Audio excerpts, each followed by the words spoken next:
What up guys, it's your boy Matty, and in today's video we are talking carbohydrates. The truth about carbs, do they make you fat? Because I'm still getting messages from people, emails, messages, when I talk to peeps about diet, losing body fat, getting lean, getting shredded. People still talk about cutting carbs out, right? You need to cut carbs out to burn body fat. You need to just go no or low carb to get lean, and this is a fallacy. This is plain wrong. Okay? There is no food that intrinsically makes you fat. In a balanced diet, you want to have a certain amount of protein, a certain amount of fat, and a certain amount of carbohydrates.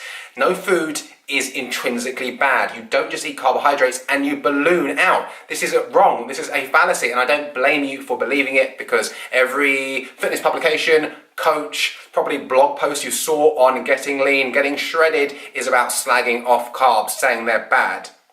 Where did this come from? I don't know. If I ever meet the guy or girl that made this up, I want to wring their neck and talk to them about some scientific shiz. But in the meantime, let's get into it. Your body stores fat when you're in a calorie surplus, consuming more calories than your body actually needs to maintain its current composition. So it's the general consensus of overeating which actually makes you fat, not one certain macronutrient.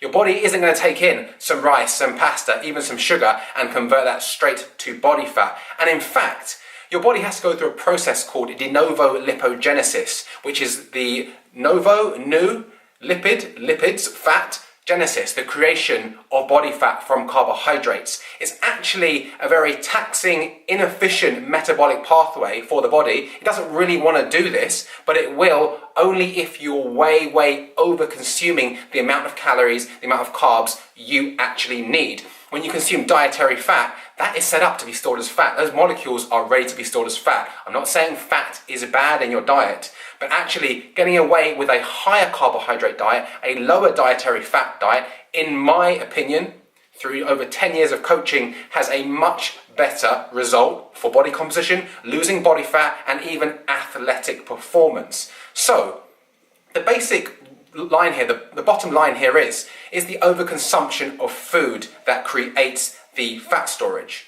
Not the carbohydrates alone, but of course, if you're smashing loads of carbs with lots of dietary fat and you're in a calorie surplus, you're storing body fat. How do you lose body fat? You need to be in a calorie deficit, consuming less calories than your body needs to maintain its current composition. And then you need a certain amount of protein, of fats, and carbohydrates. Now, some people will argue, no, but there's only essential proteins and fats to keep you alive, but there's no essential carbohydrates. And with this, I agree. But we want more than to stay alive and have our pulse just going, right? So once you get out of bed and you start moving, you need carbohydrates. Carbohydrates are broken down into glucose, which every cell of the body needs. It's also stored in the muscles and liver for later use. It is the body's preferred energy source. So there's no need to cut out carbs. You don't need to cut out carbs. You just need to control the portions, the amount of food you're eating. If you want to lose body fat, you need to be in a calorie deficit. You should work out a good macronutrient split and hit those targets best you can. Don't cut out carbs. Don't cut out any macronutrient group. Have a balanced diet, be in a calorie deficit to lose fat, and track yo max.